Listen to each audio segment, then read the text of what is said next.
Ulsan make 5 changes to the team that started Wednesday's 1-1 draw at Anyang. Lee Jae-ik and Chae Seok-yeon are back into the back line. Lee Dong-kyung and Lee Jin-hyun also return further up the field. And up front, despite top scorer Yago remaining out, Ma Kao drops to the bench, with Hoyul being given the chance to start after scoring as a sub in the last 2 games. So looking at Daejeon Hana Citizen, well, they also ring the changes again, having beaten Seoul away. As I said, they followed up Saturday's win by losing 1-0 at home to Daejeon on Wednesday. They make 6 changes to the starting 11. Only Jo Sung-won keeps his place at the back. Lee Sun-min and Gustav Ludvigsson come into the middle and wide positions respectively, with the latter facing the club he left over the winter. And up front, Diogo returns. And with the sun drenching the far side as you look on, Ulsan get us underway in the home blue and yellow trim. Daejeon with mostly white. Have to look at that as a couple of points dropped, as Hoyul now looks to get away, and that was an ambitious effort. He's got Diogo for close company, but Hoyul gets ahead of the line of defence, and it's obviously gone over. Changgun has pumped that forward. Daejeon do need to be a bit careful of their backline passing. Diogo through to Ludvigsson, and it's wide. Goal kick. Ludvigsson feels like there was a push on him. Well, it's a good ball through. Excellent ball. And Ludvigsson. Not a lot of contact there, I don't think.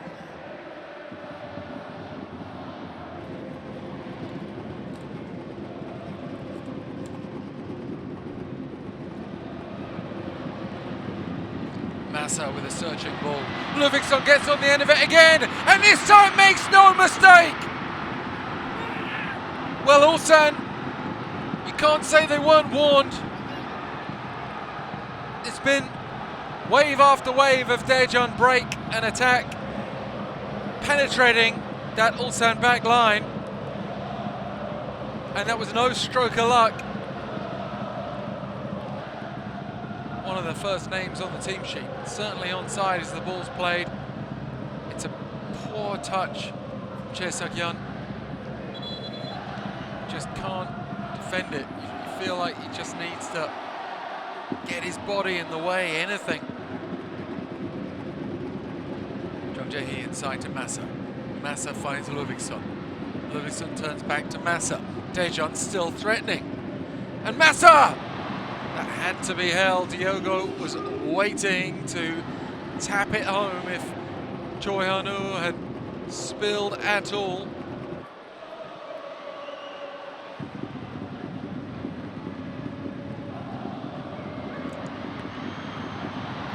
That was a decent ball in initially. Bojanic currently in something like a right-back position. But Lee Jin-hyun now on the edge of the box, goes down. No free kick, we won't get a review. There won't be a review for the free kick. Had it been inside the box, maybe a different story. Maybe Lee Jin-hyun thought he was inside the box just about.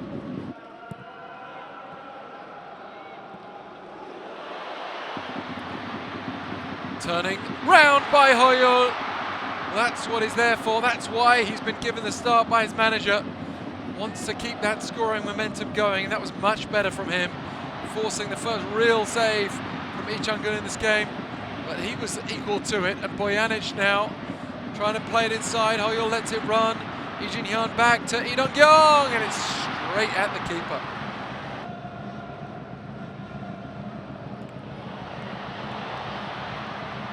Shim Sung-min getting ahead of Anton. Chip back, and then a deflection finds the keeper again. As things stand at the table.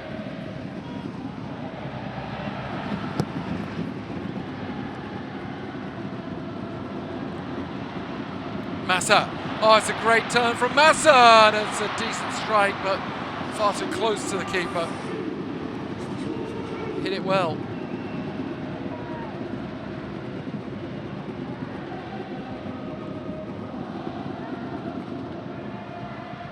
The delivery, Massa off the crossbar. Still alive, Jung Jae-hee, and off the line. Ulsan survive a major double scare. 4-3 or something like that already. At least 2-3-1. I mean, it's a couple of huge chances there for Daejeon. And Ulsan could and perhaps should have scored at least once as well.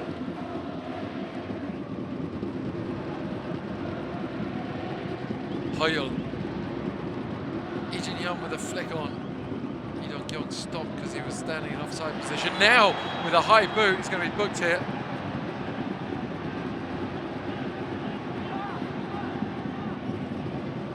Immediately apologetic. It's one of those you can understand. Because Lee Soo-min is coming from the floor, so he's already in a fairly low position, but at the same time, Lee Dong-kyung is acting on instinct.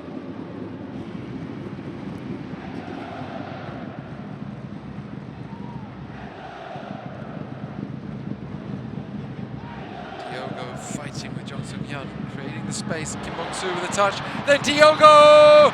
And it's open for Jung Jae-hee into the net! And Daejeon have a 2-goal lead, providing there were no offside moments there. I don't think Jung Jae-hee was offside, but I want to see it again and just make sure there's no pushing. Diogo certainly used some of his strength in the build-up.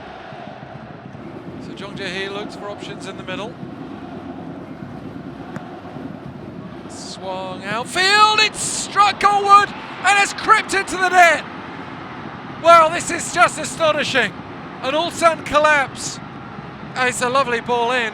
Not quite sure how that ball ends up in the net though. Diogo is the man celebrating. It's a great cross. And it's the volley initially from Massa. Then Diogo following up. And Chae Seok-yeon, I think it's a bit disgraceful from Chae Seok-yeon here. I think he's gone down as if Diogo has punched him, and that simply didn't happen. The boos rang out in a way that I'm not sure they were even that loud. I'm sure they were not that loud. I don't remember that loud boos at half-time in the Seoul game when the scoreline was the same. Rounding up the scoring in the first half.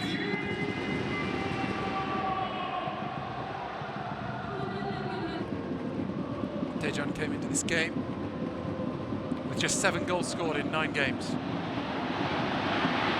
Choi Hyun-taek racing away for Ulsan, needs an option in the middle, and somehow finds the post, and then Lee Dong-kyung deflected wide, and that's highly impressive from Choi Hyun-taek.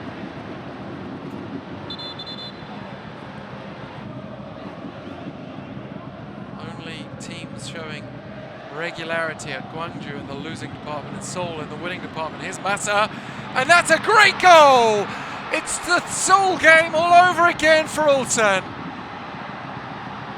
Reminiscent of Song Min-kyu scoring to make it 4-0 to Seoul in the second half. And Ulsan have seen lightning strike twice. And Massa is one of the underrated talents in the league. When he's on form, he's just so threatening going forward. He's got an eye for picking out a pass for teammates, but he's also got an eye for goal.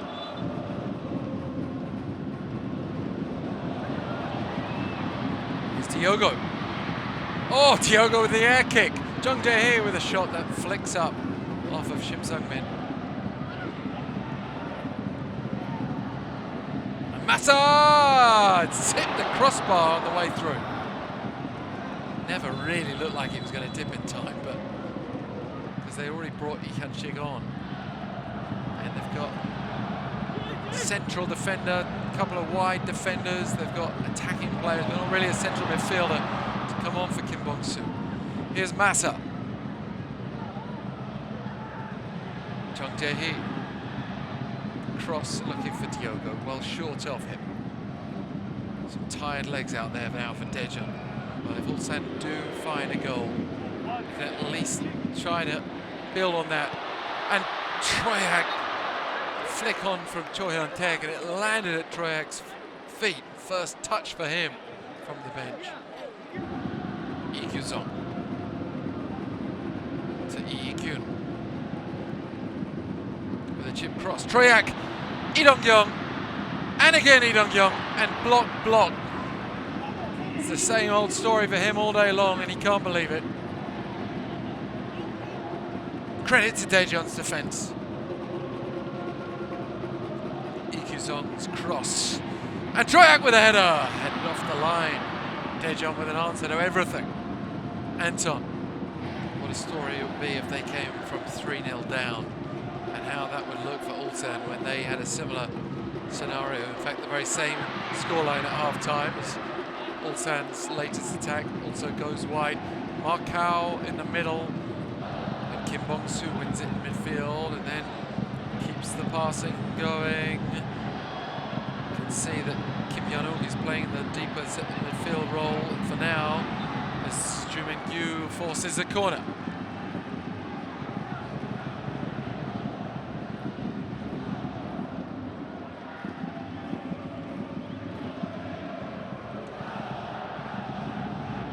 Ludvigsson and Park Kyu-hyun just suit each other a bit better on that left-hand side.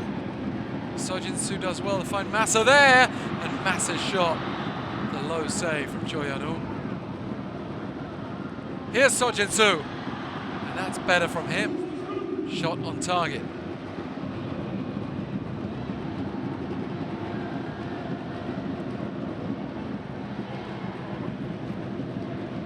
Jang Shi-young to Lee Kyu-sung.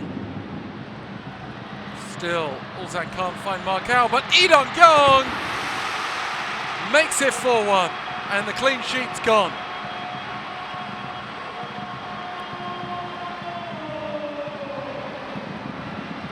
And when you're 4-0 up, and you're that upset about losing the clean sheet, it's a sign of the right sort of mentality for Daejeon. It's pleasing to see that with a bit more threat, should we say. Joo Min-kyu's pass just running a little short there. Anton in an attacking position. Massa's in the middle, so too's Joo Min-kyu. Kim Min-hwan can put another ball in, but he has been alerted to an injury in the middle. Massa's down. I think Joo Min-kyu was down as well.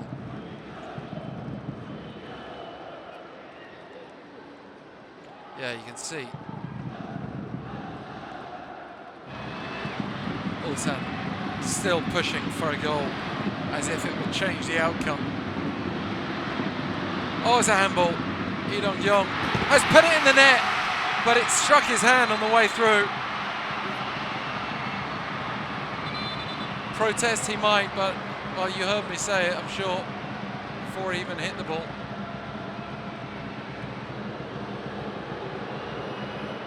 There, you can see the contact.